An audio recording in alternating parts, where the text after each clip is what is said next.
Neo-Feudalism in the Digital Age. If we were to weave together the reality of modern-day workers, we would find a perfect storm battering people in every dimension, from asset ownership and time to the power to determine one's own future.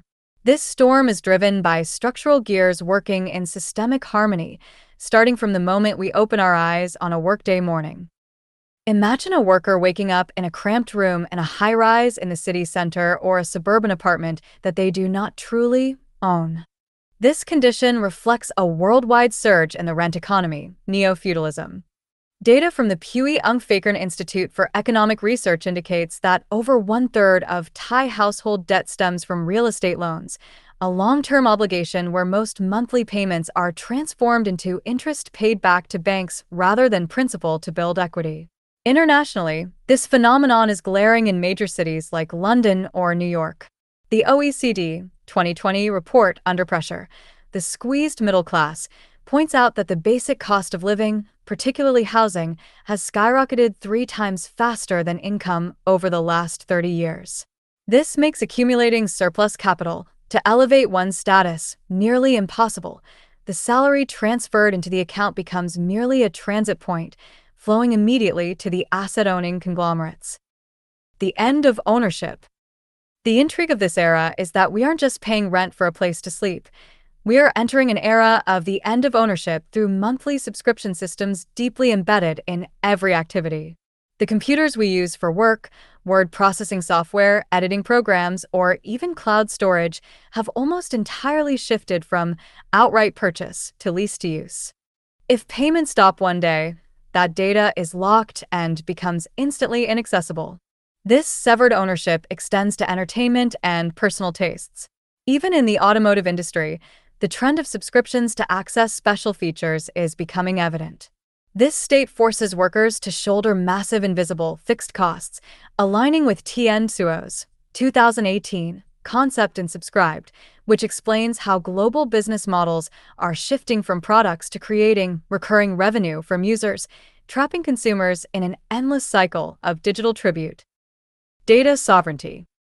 Yet, the heart of modern feudalism lies deeper within the dimension of data sovereignty, the core that the system hasn't fully revealed. In the past, peasants did not own the land. In the digital feudal era, workers do not own their life trails. Every work behavior, stress data, decision-making pattern, and social network is absorbed into predictive capital to train AI for determining wages or evaluating promotion opportunities. Research from Harvard Business School by Shoshana Zuboff, 2019, on surveillance capitalism confirms that personal data has been turned into a commodity, completely stripping individuals of the rights to their intellectual output. This condition is further bolstered by legal and state dimensions through regulatory capture, where state agencies are dominated by capital groups until they lose their duty to protect public interest.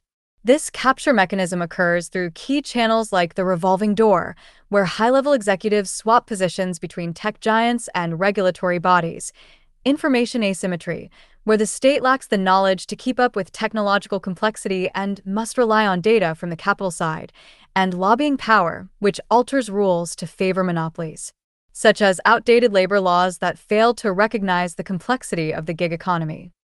Gig economy. The gig economy, or the contingent work economy, is a system focusing on piecework, gigs, via digital platforms instead of permanent employment with secure benefits.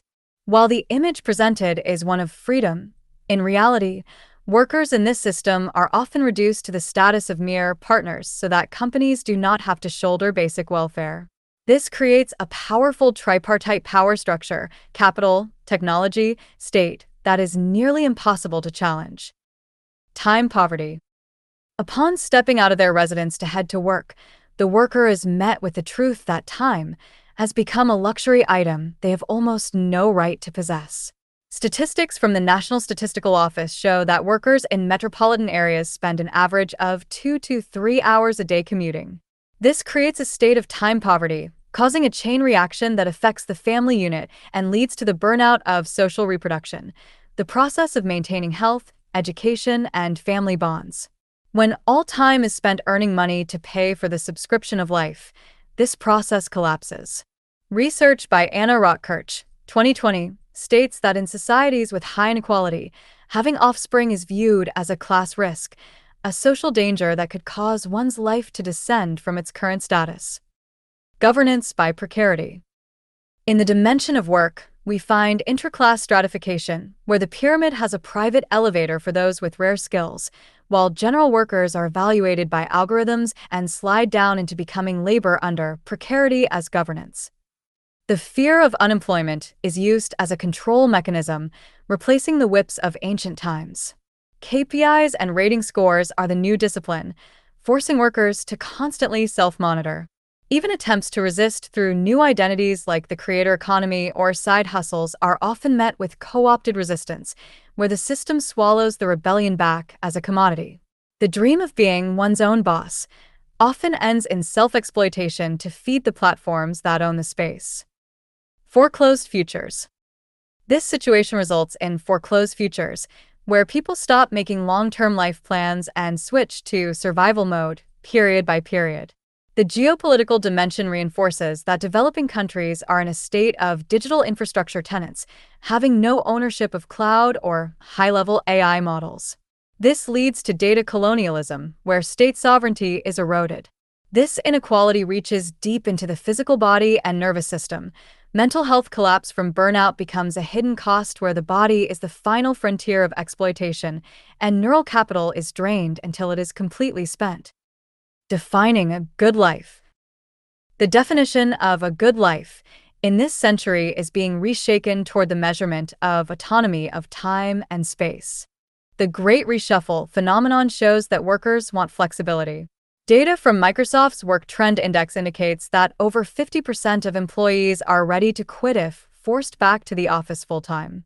Reclaiming 2 to 3 hours of commute time back as life capital for social reproduction, as seen in the Icelandic experiment of reducing work to 4 days a week without a pay cut, resulted in no loss of productivity but a massive decrease in burnout.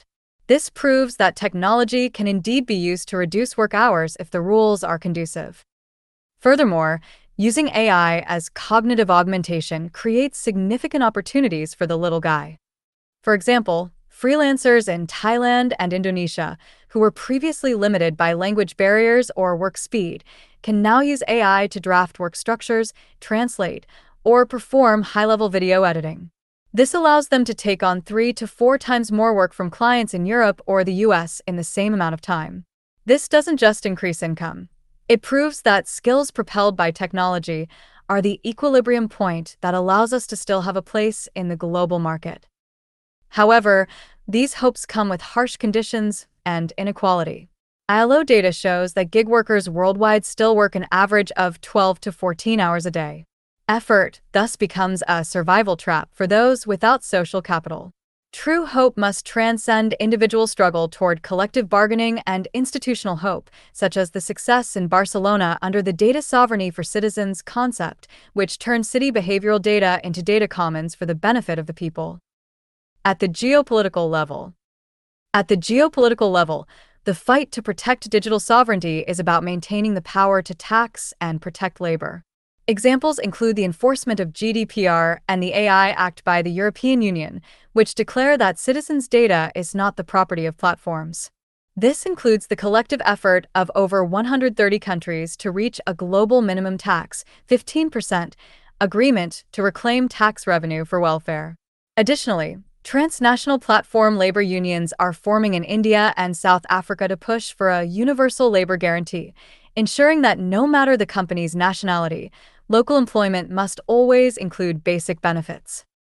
Understanding the digital feudal storm helps us see that freedom is not born from working harder within a cage built by others, but from the state and society rewriting new rules that are tech-literate, such as portable benefits that follow workers everywhere, or a robot tax to subsidize social reproduction. If we can unite to build bargaining power against transnational platforms, we will transition from powerless tenants to partners with the right to choose. Hope lies in collectively building a digital land that is fair and secure, ensuring that technology serves the human heart and the stability of the family truly and faithfully.